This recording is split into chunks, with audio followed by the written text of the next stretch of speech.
अस्सलाम वालेकुम, welcome to my YouTube channel Farheen Salman recipes. कैसे हैं आप सब? आज की मजेदार सी रेसिपी है अचार गोश्त। मजेदार और टेस्टी से अचार गोश्त की रेसिपी बहुत ही आसान है और मैं आपको तमाम मसाले शेयर करूंगी किस तरह से आप मजेदार सा अचार गोश्त घर में तैयार कर सकते हैं और वो कौन से मसाले हैं जिनको ऐड करने से अचार गोश्त का टेस्ट बहुत ही जबरदस्त और मजेदार हो जाएगा। और अचार गोश्त बनाते हुए किन बातों का ख्याल रखें ताकि अचार गोश्त बहुत ही मजेदार, ताकि खाने वाले भी बोलें कि वाह क्या मजेदार अचार गोश्त बना है। तो आइए अचार गोश्त बनाना स्टार्ट करते हैं। बिस्मिल्लाहिर्रहमानिर्रहीम। इससे पहले अगर आप मेरे चैनल पे नए हैं तो प्लीज मेरे चैनल को जरूर सब्सक्राइब कर दीजिए। तो सबसे पहले चीजें नोट कर लेते हैं। ये तकरीबन आधा किलो के करीब गोश्त है। आप मटन भी ले सकते हैं और ये हड्डी वाला गोश्त है। 1 कप के करीब दही है। 2 बड़े टमाटर हैं जिनका इस तरह से ब्लेंडर में पीस के पेस्ट बना लिया है। 1 बड़े साइज की प्याज है, उसको स्लाइस कर लेंगे।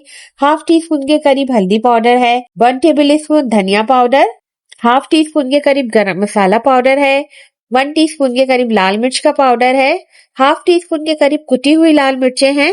1 टेबल स्पून भर के अदरक लहसुन का पेस्ट है और ये 4 टेबल स्पून के करीब अचार गोश्त का मसाला है। 4 से 5 बड़ी वाली हरी मिर्चें हैं और 1 लेमन है। अब सबसे पहले एक पतीली लेंगे, उसमें हाफ कप के करीब ऑयल ऐड करेंगे।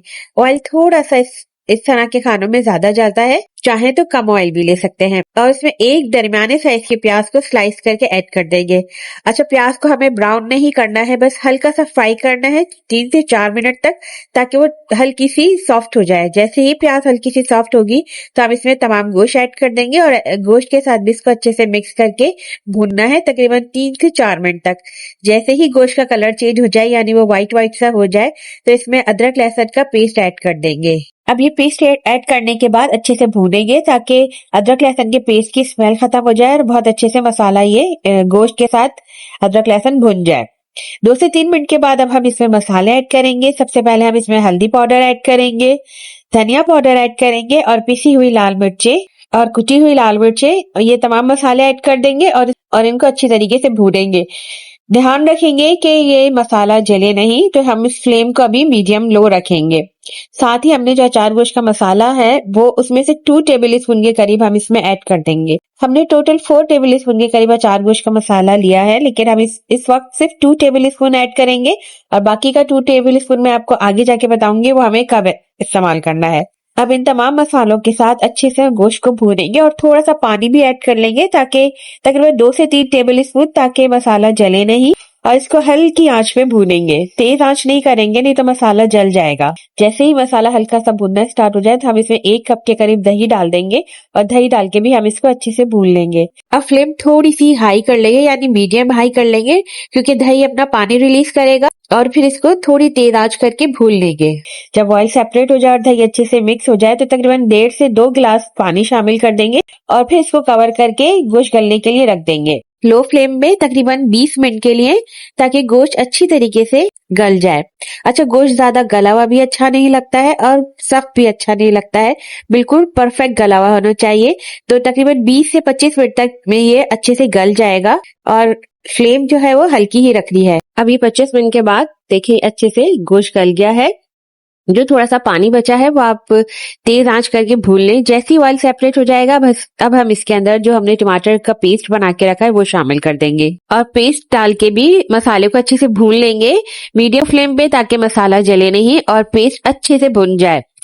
जैसे ही ऑयल सेपरेट हो जाएगा तो ये मसाला रेडी है। अब आ जाते हैं मिर्चों की तरफ। ये तकरीबन 4 से 5 हरी वाली बड़ी मिर्चें हैं। इनमें जो हमने 2 टेबल स्पून के करीब अचार गोश्त का मसाला बचा करके रखा था उसमें 1 से 2 टेबल स्पून के करीब हम लेमन जूस ऐड करेंगे, अच्छे से मिक्स करेंगे और फिर मिर्चों को बीच में से कट करेंगे, उसमें से सारे बीज निकाल देंगे और फिर उसमें ये मसाला भर देंगे अच्छे तरीके से और मिर्चों को बंद करके अचार गोश्त के मसाले के ऊपर इस तरह से रख देंगे और तकरीबन 5 मिनट के लिए कवर कर देंगे ताकि मिर्चें जो है अच्छे से सॉफ्ट हो जाएं और उनकी खुशबू पूरे मसाले में आ जाए। अच्छा, मिर्चों को बहुत ज्यादा पकाना नहीं है कि वो बिल्कुल ही गल जाए, थोड़ी सी क्रंची मिर्चें अच्छी लगती हैं, तो इनको तकरीबन 5 से 6 मिनट तक आपको कवर करके रखना है ताकि मिर्चों का ना कलर खराब हो ना ही वो बहुत ज्यादा नरम पड़े, बिल्कुल हल्की सी सॉफ्ट हो जाए। मजेदार से अचार गोश्त रेडी है। आप इसको नान चपाती के साथ एंजॉय कीजिए। हरा धनिया चॉप करके ऐड कीजिए और हाफ टी स्पून के करीब पिसा हुआ गरम मसाला ऐड कर दीजिए मजेदार चटपटा सा अचार गोश्त रेडी है। और आपको मेरी ये रेसिपी कैसी लगी और आप इसको जरूर ट्राई कीजिएगा और मुझे जरूर बताइएगा कि आपने अचार गोश्त बनाया है तो वो कैसा बना है। बिल्कुल परफेक्ट इंग्रेडिएंट के साथ ये बहुत ही मजेदार अचार गोश्त की रेसिपी है। जल्द ही नई रेसिपी के साथ हाजिर होंगी। जब तक के लिए इजाजत दीजिए। अल्लाह हाफिज।